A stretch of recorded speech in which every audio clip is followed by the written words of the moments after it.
Hi guys, હર મહાદેવ. કેમ છો વાલા મિત્ર બધા? તો જો આજે આપણે છે ને સવારે બ્લોગ નહોતો શૂટ કર્યો. અત્યારે આપણે 4 વાગ્યા છે, 4 નથી વાગ્યા છે, થોડીક વાર છે હજી ને પછી બ્લોગ શૂટ કર્યો છે.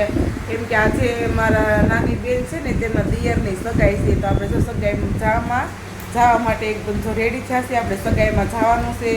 તો આપણે જો આપણો લુક એકદમ રેડી કર્યો છે અને આજે થોડીક આમ હેરસ્ટાઈલ થોડી ચેન્જ કરી છે. વચ્ચે પાછી વાળું હોતી હતી તેમ થયું કે ના, આજે આપણે આ રીતનું શૂટ કરી અને હેર પણ આ રીતના આપણે ઓળી. તો તમે જોઈ શકો છો કે આપણે મારો ફાઇનલી લુક મેં રેડી કરી દીધો છે. તો કેવો લાગે કોમેન્ટમાં કહેજો. આ સાડી જ મારી બેનની છે, વેસે છે તે ત્યાંથી મેં લીધેલી હતી અને એકવાર મેં પહેરી હતી ધનતેરસના દિવસે, આજે મેં બીજી વાર પહેરી છે. મારાથી નાની બેન છે ને એનો કોલ આવ્યો હતો કે આપણે બંનેને બાટલી કલરની સાડી પહેરવાની છે. એટલે મેં એને ફાઇનલી ડન એમ કહી દીધું છે. તો આપણે આ બાટલી કલર અને જો આ નેકલેસ પહેર્યું છે ને એ મારા બગસરાનું છે. હો, કેવું લાગે છે એ જો. અને કોઈને જો બગસરાની વસ્તુ સોનાની ટૂંકી પાડીને એવી છે. તો ફાઇનલી આપણો લુક એકદમ રેડી છે.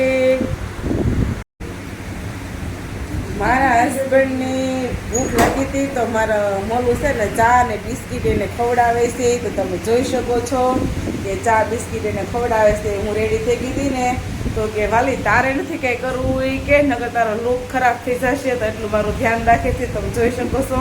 તો આજે મારું છે ને મોલું એને ખવડાવે છે, ચા અને બિસ્કીટ ઉડાવ્યો છે. હો, બધી રીતનો મને સપોર્ટ કરે છે, મારું બધું કામ પણ કરાવે છે મને. પપ્પાની પણ સેવા એવી કરે છે. નાનો છે પણ આમ કામ ગજબનું કરી દે છે એમ બધી રીતનું. તો આપણો જો એક કાનુડો રેડી થઈ ગયો છે કે પપ્પાને ખવડાવે છે ને હજી એક બાકી છે. આ બસ કહેતા ને આ ક્યાંથી આવ્યો એમ, આ મારા દેરનો છે એમ, એટલે મારો જ કહેવાય અને મારે હેવાયો હશે. એટલે તું મને ગઈ છો હે, એ એને ઘેર જવું હોય ને તેને ઘેર ન જવું હોય, એને મારે ઘેર જ રહેવું હોય ને મારે પાસે રહેવું હોય. આજ બપોરે કાલે શનિ રવિ હતો ને પપ્પા લઈ ગયા હતા. પછી બપોરે આવ્યો, મેં કીધું ચસ તારે છે ને, મેં કીધું ભણી લઈને ચાલા ગળે મારે ભેગું રહેવાનું તો રહી જવાનું. તો કે નહીં મોટી મમ્મી હું નહીં જાવી, કે મારે આ તમારે ભેગું જ ભણવું છે એમ.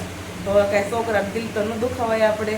તો કીધું વાંધો નહીં, રહેશે બીજું હું, આપણે ભેગા રહીશું બધા એમ. અને ઓમે સારું પછી મોટો થઈને પગાર પેલો મને આપી છે. કોને આપીશ પેલો પગાર? મને જોઈએ એમ કે મને આપીશ. ડાયો દીકરો છે, મારે 3 દીકરા ઉડાયા છે અને અત્યારે નાઇટ ડ્રેસમાં છે. કેમ કે પપ્પા આખડે અમને લેવા આવવાના છે, સાંજલામ જવાનું છે એટલે. અને એને કપડાં એમ ઘરે પડ્યા છે. તો આખડે મમ્મીનો ફોન આવે છે કે એમ આવી છીએ એમ રેડી થઈ. મેં ઓકે.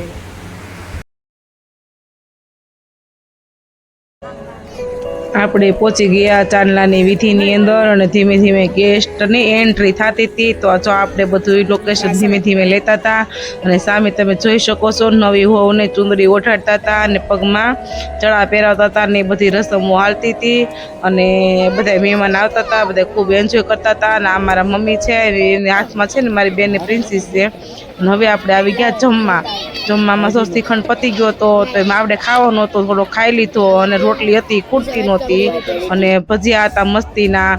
અને પછી ત્યાંથી આપણે જમીને આવી જાય મારી બેનની પ્રિન્સીસને રમાડવા માટે. કેમ કે 1 વર્ષ દિવસની છે અને મારી બેન છે ને એને લઈને ગઈ હતી નવા વરઘોડિયાને જમાડવા માટે. જમાડવી પડે નવી વહુ પેલા ઘરે આવે તો. આ અમારી પ્રિન્સીસ નાની બેબી છે, તમે જોઈ શકો છો. 1 વર્ષની થઈ છે હજી તો એ. અને પછી આપણે જો ફોટોશૂટ ને બધું કરતા હતા. અને પછી આપણે બધા મહેમાનને અલવિદા કહી દીધું અને ત્યાંથી આપણે વેવાણ પાસેથી રજા લઈને આપણે હાલતા